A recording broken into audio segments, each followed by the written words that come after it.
भुसावळ पालिका निवडणुकीच्या पार्श्वभूमीवर शहरातील सर्व प्रमुख राजकीय पक्षांनी तुर्तास स्वबळावर लढण्याची भूमिका घेतली आहे. भाजप, शिंदेसेना, राष्ट्रवादी अजित पवार गट, राष्ट्रवादी शरद पवार गट तसेच उद्धव सेना यांनी स्वतंत्र तयारी सुरू केली असून युती आणि आघाडीसाठी इच्छुक असूनही जागा वाटपावरून अडचणी निर्माण झाल्या आहेत. त्यामुळे अंतिम चित्र पक्षांनी एबी फॉर्म दाखल केल्यानंतरच स्पष्ट होणार असल्याचे दिसत आहे. जळगाव नगरपालिका निवडणुकांमध्ये आम्ही महायुती करण्यासाठी इच्छुक आहोत. मात्र जर समाधानकारक निर्णय पवार झाला नाही तर आमची स्वबळाचीही तयारी आहे. तसेच कार्यकर्त्यांचा आग्रह राहिला किंवा परिस्थिती तशी राहिली तर वेळप्रसंगी राष्ट्रवादी शरद गटासोबत देखील आघाडी करण्याची आमची तयारी असल्याचे राष्ट्रवादी काँग्रेस अजित पवार गटाचे जिल्हा संपर्क मंत्री माणिकराव कोकाटे यांनी सोमवार 10 नोव्हेंबर रोजी जळगावात झालेल्या पत्रकार परिषदेत केले आहे. पार्टी करीत असताना वाद होऊन गोळीबार केल्याने आकाश उर्फ टपऱ्या युवराज बाविस्कर वय 28 राहणार कांचननगर याचा मृत्यू झाल्याप्रकरणी 6 जणांविरुद्ध गुन्हा दाखल होऊन विक्की चौधरी याला अटक करण्यात आली. राज्यमार्ग परिवहन महामंडळाच्या एसटीच्या ताफ्यात पुढील वर्षात नव्या बस दाखल होणार आहेत. या बसमध्ये चालकाजवळ ब्रेथ ॲनालायझर यंत्र बसविण्यात येणार आहे. चालकाला बस सुरू करण्यापूर्वी चाचणी द्यावी लागणार आहे. यामध्ये चालकाने मद्यपान केल्याचे दिसून आल्यास ती सुरू होणार नाही. ही नवी यंत्रणा सर्व बसमध्ये बसवावी अशा अटी व करार करून नव्या बस खरेदी करण्यात येणार आहेत. त्यामुळे मद्यपी चालकांना अटकाव बसणार असून प्रवाशांची सुरक्षितता वाढणार आहे. जळगाव तालुक्यातील पळसोद येथील सुनील भगवान सोनवणे वय 28 या तरुणाने राहत्या घरी गळफास घेत आत्महत्या केली. ही घटना गुरुवारी सायंकाळच्या सुमारास उघडकीस आली. या प्रकरणी तालुका पोलिसात अकस्मात मृत्यूची नोंद करण्यात आली आहे. एकात्म बालविकास सेवा योजनेअंतर्गत जिल्ह्यातील अंगणवाड्यांचा दर्जा सुधारण्यासाठी त्यांचे रूपांतर आदर्श अंगणवाडी केंद्रांमध्ये केले जात आहे. या प्रकल्पाअंतर्गत जळगाव जिल्ह्यातील सुमारे 225 अंगणवाड्यांना अत्याधुनिक स्मार्ट अंगणवाडी किट पुरवले जाणार आहेत.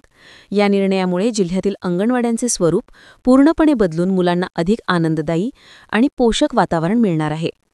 जळगाव महापालिका निवडणुकीसाठी अत्यंत महत्त्वाचे असणारे प्रभागांचे आरक्षण आज दिनांक 11 नोव्हेंबर रोजी सकाळी 11 वाजता प्रशासकीय इमारतीच्या दुसऱ्या मजल्यावर काढले जाणार आहे. कोणाचा प्रभाग कोणत्या प्रवर्गासाठी आरक्षित होतो, यामुळे कोणाची संधी कायम राहणार आणि कोणाचा पत्ता कट होणार या चिंतेने इच्छुकांच्या मनात भीतीने घर केले आहे.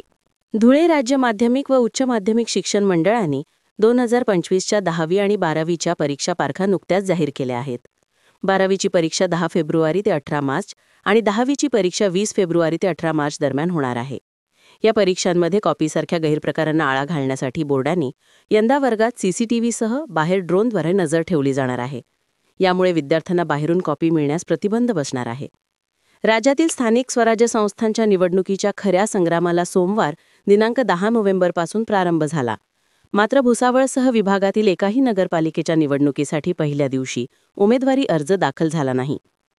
जामनेर तालुक्यातील पळासखेळा येथील प्रकाशचंद जैन बहुउद्देशीय संस्थेच्या अनधिकृत बांधकाम प्रकरणी गुन्हा दाखल झाल्यापासून बेपत्ता असलेले संस्थाध्यक्ष राजकुमार प्रकाशचंद कावडिया वय 57 राहणार जामनेर यांचा जळगावात संशयास्पद मृत्यू झाला आहे. आगामी नगरपालिका निवडणुकीत अमळनेर शहरातील 36-18 प्रभागांमधील तसेच जागांसाठी लोकनियुक्त नगराध्यक्ष पदासाठी मतदान होणार आहे.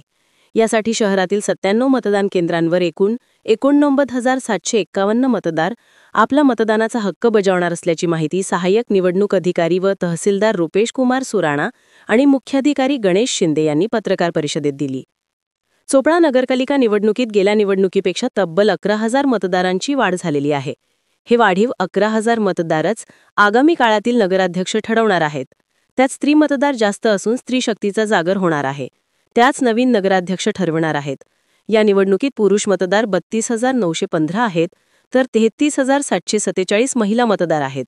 यावेळी 832 महिला मतदार जास्त आहेत. शिंदखेडा तालुक्यातील टाकरखेड्यातील 30 वर्षीय विवाहिता कोमल सुभाष ठाकरे या महिलेने दिनांक 9 रोजी सकाळी 7ला राहत्या घरात गळफास घेतला. खाली उतरवून उपचारार्थ दोंडाईचा उपजिल्हा रुग्णालयात दाखल केले असता डॉक्टर सलमान कुरेशी यांनी मृत घोषित केले. धुळे शहरासह जिल्ह्यात तापमानाचा पारा कमालीचा घसरला असून थंडीने गेल्या वर्षीसारखाच कडाका पकडला आहे. सोमवारी जिल्ह्याचे तापमान 8 ते 10 अंश सेल्सिअस पार केल्याने थंडीची लाट निर्माण झाली आहे. त्यामुळे शाळेच्या वेळेत बदल करण्यात यावा अशी मागणी निवेदनाद्वारे जिल्हा परिषद आरोग्य विभागाकडे करण्यात आली. शिंदखेडा येथील वर्धमान जिनिंगमध्ये सोमवारी सीसीआय कापूस खरेदी केंद्राचा शुभारंभ करण्यात आला, परंतु सरकारने लादलेल्या हेक्टरी 11 ते 12 क्विंटल कापूस खरेदीच्या जाचकटीमुळे शेतकऱ्यांच्या आनंदावर पाणी फिरले आहे. धुळे जिल्ह्यातील 4 महत्त्वाच्या स्थानिक स्वराज्य संस्थांच्या निवडणुकीची रणधुमाळी सुरू झाली असून यामध्ये शिरपूर, दोंडाईचा, पिंपळनेर नगरपरिषद आणि शिंदखेडा नगरपंचायत यांचा समावेश आहे. सोमवार दिनांक 10 नोव्हेंबर 2025 रोजी नामनिर्देशन पत्र, उमेदवारी अर्ज दाखल करण्याचा पहिला दिवस होता. मात्र राजकीय पक्षांची वेट आणि कागदपत्रे जुळवण्याच्या लगबगीमुळे या सर्व ठिकाणी पहिल्याच दिवशी एकही उमेदवारी अर्ज दाखल झाला नाही. दोंडाईचा नगरपालिका पंचवार्षिक निवडणुकीसाठी लागू झालेल्या आदर्श आचारसंहितेचे सर्व पक्ष आणि उमेदवारांनी काटेकोरपणे पालन करावे, असे आवाहन मुख्य निवडणूक अधिकारी डॉ. शरद मंडलिक यांनी केले आहे. आचारसंहितेचा भंग करणाऱ्यांवर कडक कारवाई करण्यात येईल, असा स्पष्ट इशाराही त्यांनी यावेळी दिला. नंदुरबार जिल्ह्यातील प्राथमिक आरोग्य केंद्र लहान शहादा येथे राष्ट्रीय गुणवत्ता आश्वासन कार्यक्रम अंतर्गत आरोग्य सुविधा सुयोग्य पद्धतीने दिल्याने राष्ट्रीय स्तरावर नामांकन प्राप्त झाले आहे. यामुळे नंदुरबार जिल्ह्याच्या शिरपेचात मानाचा तुरा रोवला गेला आहे. केंद्र शासनाने या कामांची दखल घेऊन सुमारे 89% गुण दिले आहे.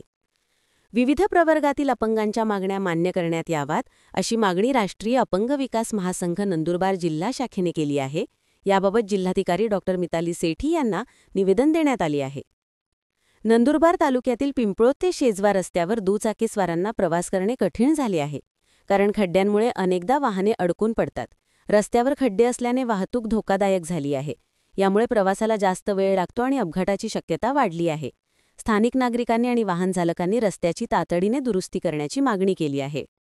औषध कंपन्यांना 31 डिसेंबरपर्यंत अल्टिमेटम, या उद्योग गटांनी आणखी मुदतवाढ मागितली होती, कारण हे निकष पूर्ण करण्यासाठी मोठा खर्च असल्यामुळे लहान व्यवसायांचे दिवाळे निघू शकते. मध्य प्रदेशात 24 मुलांचा दूषित सिरपने मृत्यू झाल्याची गंभीर बाब समोर आल्यानंतर सरकारने कठोर भूमिका घेत मुदतवाढ देण्यास स्पष्ट नकार दिला आहे. कोणत्याही परिस्थितीत डिसेंबरआधी जागतिक निकष पूर्ण करून ते 1 जानेवारीपासून लागू करण्याचे आदेश दिले. नंदुरबार जिल्हा पोलीस दलात शिपाई पदाच्या रिक्त जागांवर भरती प्रक्रिया नसल्याने जिल्ह्यातील युवकांनी इतर जिल्ह्यात भरतीसाठी अर्ज केले आहेत. त्यासाठी 29 ऑक्टोबरपासून अर्ज दाखल केले जात असून 30 नोव्हेंबरपर्यंत अर्ज करता येणार आहे. 2024-25 या कालावधीत पोलीस शिपाई संवर्गातील रिक्त होणाऱ्या पदांवर भरतीसाठी ही प्रक्रिया राबवली जात आहे. राज्य निवडणूक आयोगाच्या अधिसूचनेनुसार धुळे महानगरपालिका सार्वत्रिक निवडणुकीसाठी आरक्षण सोडतीचा कार्यक्रम निश्चित करण्यात आला. महानगरपालिका आयुक्त तथा प्रशासक नितीन कापडनीस यांच्या उपस्थितीत मंगळवारी म्हणजेच आज सकाळी 11 वाजता राजर्षी शाहू महाराज नाट्यगृह 80 फुटी रोड येथे आरक्षण सोडत काढण्यात येणार आहे. शासकीय अधिकारी आणि कर्मचाऱ्यांनी कर्तव्यनिष्ठेने काम करून भ्रष्टाचारमुक्त प्रशासनाची ग्वाही देणे अपेक्षित असताना जिल्ह्यात गेल्या 10 महिन्यात तब्बल 25 लाचखोर शासकीय अधिकारी व कर्मचाऱ्यांना लाचलुचपत प्रतिबंधक विभागाने एसीबीने पकडले आहे. विशेष म्हणजे धुळे जिल्ह्यात 27 ऑक्टोबर ते 2 नोव्हेंबर या कालावधीत साजरा करण्यात आलेल्या दक्षता सप्ताहादरम्यान भ्रष्टाचार निर्मूलन आणि प्रामाणिकपणाची शपथ घेणाऱ्या एक शासकीय अधिकाऱ्यांनी लाच घेतल्याची धक्कादायक घटना समोर आली आहे. पद्मश्री दादासाहेब घोगरे स्मारक फलक चौकात उभारण्यासाठी मनपा बांधकाम आणि पोलीस विभागाला प्रस्ताव सादर केला आहे, पण ही केवळ कागदी कार्यवाही ठरली आहे. या प्रस्तावाला 6 महिन्यांचा मोठा कालावधी उलटून गेला तरी मनपाकडून हालचाली किंवा ठेकेदारावर कारवाई करण्यात आलेली आहे. याबाबत आयुक्त नितीन कापडनीस यांना निवेदन देण्यात आले. टीईटी परीक्षा आणि शासनाचा 15 मार्च 2024च्या अन्यायकारक शासन निर्णयाविरोधात शहर धुळे जिल्ह्यातील प्राथमिक माध्यमिक शिक्षकांच्या वेगवेगळ्या 45 संघटना एकत्रित येत समन्वय समितीच्या नेतृत्वाखाली रविवारी सुटीच्या दिवशी शहरातून जिल्हाधिकारी कार्यालयावर मूक मोर्चा काढला. धुळे शहरातील संतोषी माता चौकातील महार कॉम्प्लेक्स येथे दिनांक 9 रोजी अंदाजे 49 ते 50 वयोगटातील अनोळखी इसम चादर गुंडाळून अत्यव्यवस्थेत पडलेला होता. उपचारार्थ हिरे वैद्यकीय महाविद्यालयात दाखल केले असता डॉक्टर FB वसावे यांनी मृत घोषित केले. या प्रकरणी धुळे शहर पोलिसात आकस्मिक मृत्यूची नोंद करण्यात आली आहे. तपास उपनिरीक्षक M नवगिरे करीत आहेत. नंदुरबार तालुक्यातील दहिंदुले येथील मोगल परिवाराने सेवानिवृत्त शिक्षक रोहिदास सजन मोगल यांच्या गंधमुक्ती व उत्तरकार्याच्या दिवशी बाहेर काढून नेण्याच्या प्रथेला फाटा देत वृक्षारोपण करीत संवर्धनाचा संकल्प केला. संसदेचे हिवाळी अधिवेशन येत्या 1 ते 19 डिसेंबरपर्यंत होणार आहे. संसदीय कामकाज मंत्री किरेन रिजिजू यांनी शनिवारी ही घोषणा केली. एकूण 19 दिवसांतील आठवडी सुट्ट्यांचे 4 दिवस वगळता या अधिवेशनात प्रत्यक्ष कामकाजासाठी केवळ 15 दिवस राहणार आहेत. सन 2013 नंतर 14 दिवस इतक्या कमी कालावधीचे हे पहिलेच हिवाळी अधिवेशन असेल. राष्ट्रपती द्रौपदी मुर्मू यांनी 1 ते 19 डिसेंबरपर्यंत संसदेचे हिवाळी अधिवेशन बोलावण्याच्या सरकारच्या प्रस्तावाला मान्यता दिली आहे. घरात कुणास काही न सांगता कुठेतरी निघून गेल्याने 29 वर्षीय युवक दीर्घकाळापासून बेपत्ता झाल्याची घटना नंदुरबार येथे घडली. पोलिसांत हरवली याची नोंद करण्यात आली आहे. सदर युवक मिळून येण्यासाठी नागरिकांनी सहकार्य करावे असे आवाहन पोलिसांनी केले आहे. नंदुरबार तालुक्यातील पिंपळोदसह धानोरा व नटावत परिसरात मका काढणीच्या कामाला सुरुवात झाली आहे. पीक काढणीची लगबग दिसून येत आहे. नंदुरबार नगर परिषद निवडणुकीसाठी इच्छुक हे गटागटाने मिरवणुकीने येण्याची शक्यता आहे. म्हणून जुनी नगरपालिका ते JPN इमारतीपर्यंतचा रस्ता वाहतुकीसाठी गरजेनुसार बंद ठेवण्यात येणार आहे. वाहनधारकांनी पर्यायी मार्गाचा अवलंब करावा असे आवाहन पालिकेचे मुख्याधिकारी तथा सहाय्यक निवडणूक निर्णय अधिकारी राहुल वाघ यांनी केले आहे.